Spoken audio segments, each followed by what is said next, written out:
वळूया पुढल्या बातमीकडे। उमेश पाटील यांनी शरद पवार गटामध्ये प्रवेश केलाय। प्रवेशानंतर तर्कवितर्कांना उधाण आलंय। उमेश पाटील हे गेल्या अनेक दिवसांपासून शरद पवार गटाच्या संपर्कामध्ये होते आणि अखेर त्यांनी शरद पवार गटामध्ये प्रवेश केल्याचं समजतंय।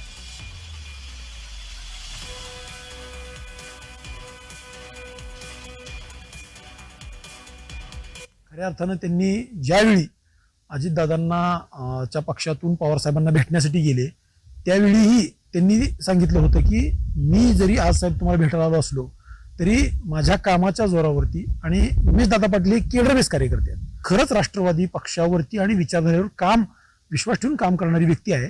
त्यांना पवार साहेबांना भेटायला गेल्यानंतर त्यांनी सांगितलं होतं साहेब मी तुम्हाला आज मला पद द्या किंवा पक्षात प्रवेश घ्या म्हणून आलेलो नाही, मी मोहोळचा आमदार निवडून आणेन आणि आमदार घेऊनच तुमच्याकडे येईन असं त्यांनी पवार साहेबांना शब्द दिला होता। आणि उमेश दादा आणि राजाभाऊ खरे असतील तिथले अन्य सगळे नेते मंडळी असतील ते सीट निवडून आलं।